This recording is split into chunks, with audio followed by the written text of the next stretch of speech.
एक Indian company जिसने 2002 में वर्ल्ड की सबसे पतली वॉच बनाई। इतना ही नहीं, उस वॉच को रेड डॉट डिजाइन अवार्ड मिला।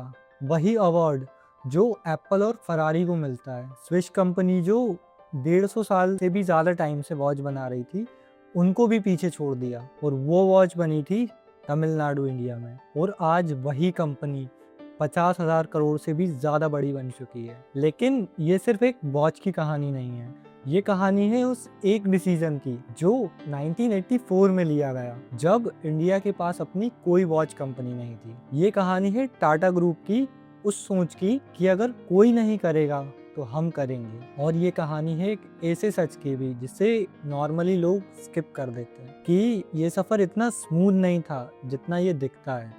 आज इस वीडियो में हम टाइटन ब्रांड से रिलेटेड कुछ अननोन फैक्ट समझेंगे। शुरुआत, स्ट्रगल और सक्सेस वाला पार्ट जो यूजुअली लोग नहीं बताते। तो चलो शुरू से शुरू करते हैं। चलते हैं 1984 में। इंडिया तब कैसा था ज़रा सोचिए।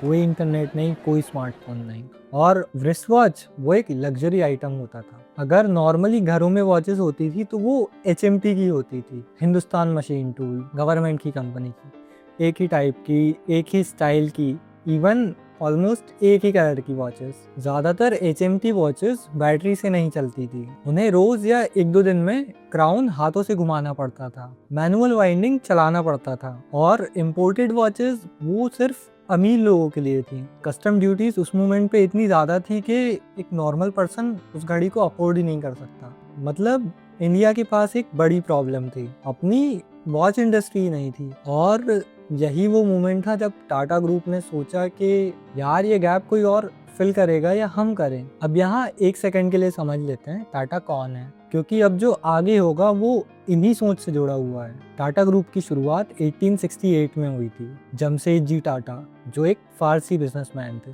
बॉम्बे में इन्होंने कॉटन मिल से शुरुआत की थी। फिर स्टील, फिर होटल्स, फिर एयरलाइंस, फिर IT कंपनी और फिर कंज्यूमर गुड्स। आज टाटा ग्रुप का रेवेन्यू 168 बिलियन से भी ज़्यादा है। 100 से ज़्यादा कंपनीज में ऑपरेट करते हैं। TCS इंडिया की सबसे बड़ी IT कंपनी है जो कि टाटा ग्रुप की है। Jaguar, Land Rover, British luxury car brands Tata ही ओन करता है। ताज होटल टाटा की है। एयर इंडिया वापस टाटा ने ली। टाटा सॉल्ट जो हर घर में मिलता है वो भी टाटा का है। मीनवाइल सुबह उठने से लेकर रात के सोने तक किसी ना किसी फॉर्म में टाटा ग्रुप के किसी ना किसी प्रोडक्ट से आपका पाला पड़ ही जाएगा। और इसी ग्रुप ने 1984 में सोचा चलो अपने देश के लिए एक वर्ल्ड क्लास वॉच कंपनी बनाते हैं। टाटा ग्रुप और Tedesco, Tamil Nadu industrial development corporation, ने मिलकर एक जॉइंट वेंचर बनाया और नाम रखा टाइटन। हौजर तमिलनाडु में फैक्ट्री लगाई और इंडिया की पहली प्रॉपरली मैन्युफैक्चर्ड क्वार्ट्ज वॉच बनी। क्वार्ट्ज वॉच क्या होती है, चलो सिंपल टर्म में समझते हैं। जो मैकेनिकल वॉचेस होती हैं उसमें गियर्स होते हैं, स्प्रिंग्स होती है जो HMT वाली, लेकिन क्वार्ट्ज वॉच में एक क्रिस्टल होता है जो इलेक्ट्रिकल सिग्नल से वाइब्रेट करता है और इससे टाइम काफ़ी ज़्यादा एक्यूरेट होता है। और ये बनाना सस्ता भी होता है comparison to mechanical watch. On that moment Titan ने ये टेक्नोलॉजी चूज की, क्वार्ट्ज वाली, क्योंकि ये मास मार्केट के लिए परफेक्ट थी। 1987 में पहली वॉच मार्केट में आई और 1989 तक 2 साल में 10 लाख से ज़्यादा वॉच बिक गई। 10 लाख 2 सालों में। ये HMT के लिए एक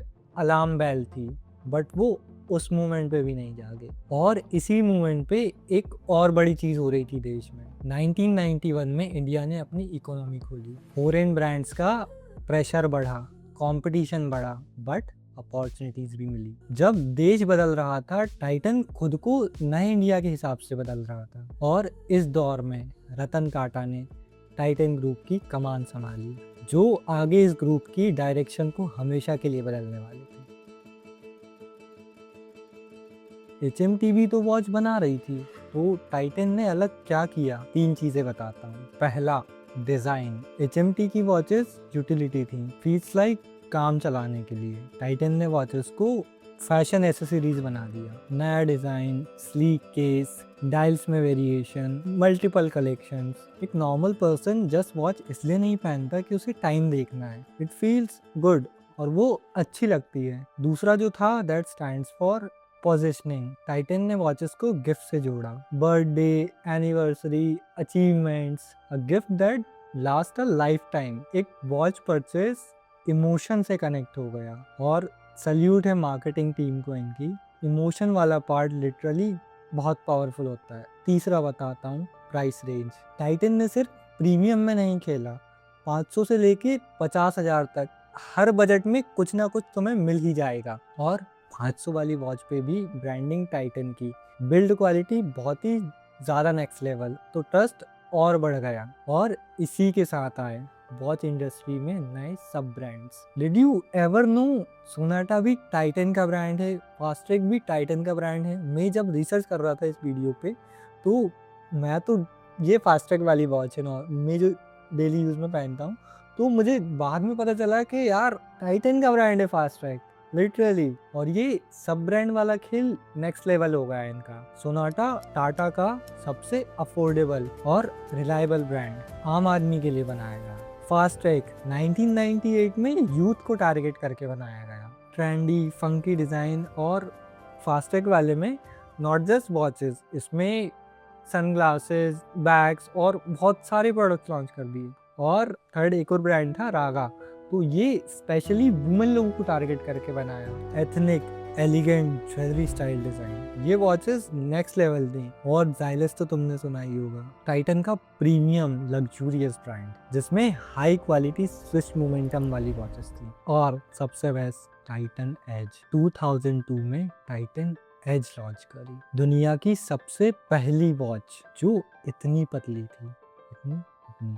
और टाइटन एज को ही रेड डॉट डिजाइन अवार्ड मिला था। ऑन दैट मोमेंट जस्ट एक कंपनी 5 डिफरेंट वेरिएशंस में काम कर रही है। लग्जरी, आम आदमी वाला पार्ट, जेंजी वाला पार्ट हो गया, जो जेंजी तो नहीं होते थे उस मोमेंट पे, मतलब जो भी क्या बोलता है, यूथ वाला पार्ट, यूथ वालों के लिए फास्ट्रैक हो गया। मतलब 5 brands, 5 different architecture. Titan edge, इसके बारे में मैं थोड़ा एक्स्ट्रा ही बोलूँगा क्योंकि ये जेन्युइनली अंडररेटेड है। 2002 में टाइटन ने लॉन्च की थी दुनिया की सबसे पतली वॉच, सिर्फ 3.5 mm थिक। ज़रा कंपेयर कीजिए, एक 10 रुपये का सिक्का भी 2 mm थिक होता है। मतलब ये वॉच सिर्फ 1.5 कॉइन की थिकनेस की थी। स्विस कंपनीज जो बार बार कहती थी कि इंडिया में नेक्स्ट लेवल इंजीनियरिंग नहीं है, इंडिया ने 2002 में ही प्रूव कर दिया था कि हम वर्ल्ड क्लास वॉच बना सकते हैं। सिर्फ किसी ने ध्यान ही नहीं दिया। और जब इस वीडियो के टॉपिक पे रिसर्च कर रहा था मैं, तो सडन ऐसे ही मूवमेंट हुआ मेरा, तो मैं भोपाल के एक शॉप पे चला गया टाइटन वाली। वहाँ पे मैंने डिफरेंट वॉचेस देखी और जब मैंने टाइटन एज को फील किया ना, लिटरली वो इतनी सी पतली थी, इतनी सी पतली वॉच वो भी 3.5 mm, मतलब बहुत ही ज़्यादा पतली और बहुत ही प्रीमियम फील दे रही थी। अभी तक जो दिखा वो सारे सक्सेस पॉइंट्स थे, लेकिन हम सिर्फ यही दिखाएंगे तो एक तरफा तारीफ होगी ना, और असली कहानी तो आधी रह जाएगी। पहली बात, टाइटन को हमेशा आसान कंपटीशन नहीं मिला। ज्वेलरी सेगमेंट में तनिष्क को कल्याण ज्वेलर्स, मलाबार गोल्ड जैसे बड़े प्लेयर मिले जिनसे सीधे टक्कर मिली थी, जो साउथ और नॉर्थ इंडिया में डीपली रूटेड थे और कहीं कहीं पे प्राइसिंग के मामले में बहुत ज़्यादा फ्लेक्सिबल थे। और पता, जब मैं इसके एड्स वगैरह देखता हूँ तो जस्ट म्यूज़िक के साथ ये ऐसा फील दे देते हैं कि अगर कोई पर्सन जस्ट म्यूज़िक के साथ जस्ट ऐड देख रहा है तो वो डीपली स्टोरी को कनेक्ट कर जाएगा। दूसरी बात, 2020 में तनिष्क का एक एड जिसमें एक इंटरफेथ फैमिली दिखाई गई थी, बेबी शावर वाला कंटेक्स्ट था। इतना बड़ा ब्लैकलैश मिला सोशल मीडिया पर कि कंपनी को वो ऐड वापस लेना पड़ा। ये दिखाता है कि ट्रस्टेड ब्रांड होने का मतलब ये नहीं कि हर मूव रिस्क फ्री हो।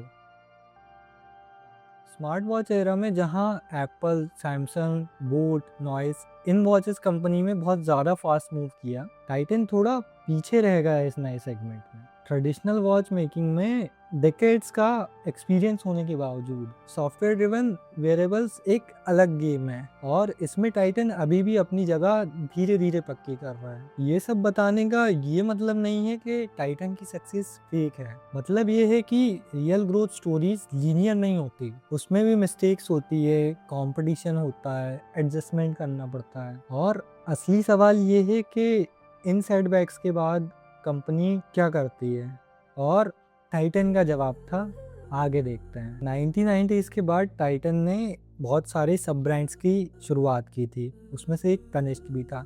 तनिष्क वाले का एड वाला पार्ट बहुत ही प्यारा था। वो एड्स अगर अभी भी मैं कभी यूट्यूब वगैरह पे स्क्रॉल कर ले देखता हूँ तो पुराने दिन याद आ जाते हैं कि हाँ ऐसा ऐसा ऐसा टीवी पे चलता रहता था। थोड़ा सा चलो अब रेवेन्यू वाला पार्ट डिस्कस करते हैं जो असली स्टोरी बोलते हैं। FY 2020 में टाइटन का रेवेन्यू था 21,000 करोड़ और FY 2025 आते आते 50,000 करोड़ से ज़्यादा हो गया। सोच रहे हो, double in just 5 years। Market cap 3.26 lakh crore, India की टॉप 10 लिस्टेड कंपनी में। तनिष्क के 350 प्लस स्टोर्स 200 प्लस सिटीज में, हीलियस के 150 प्लस स्टोर्स, और अब इंटरनेशनल भी पूरे वर्ल्ड वाइड ग्रो कर रहा है। और ये जस्ट कोई फ्लंक नहीं, कंसिस्टेंट एग्जीक्यूशन है यार, स्ट्रगल्स और कंपटीशन के बावजूद। तो टाइटन जस्ट एक वॉच कंपनी नहीं थी, ये स्टोरी है एक माइंडसेट की। जब इंडिया के पास अपनी कोई वॉच नहीं थी, टाटा ने बनाया। जब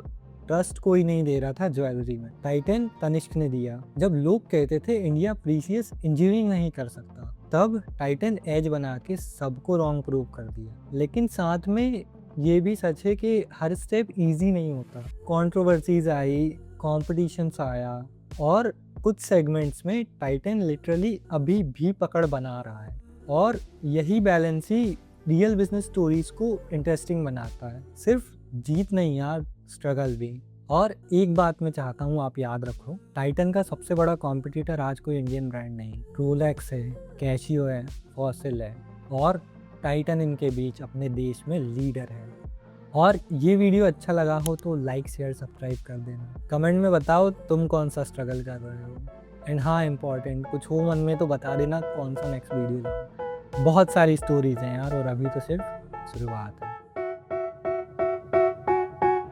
They tell me that I'm never gonna make it. They want me to do something that could make sense. They hate when I keep dreaming I'll be famous, but I don't give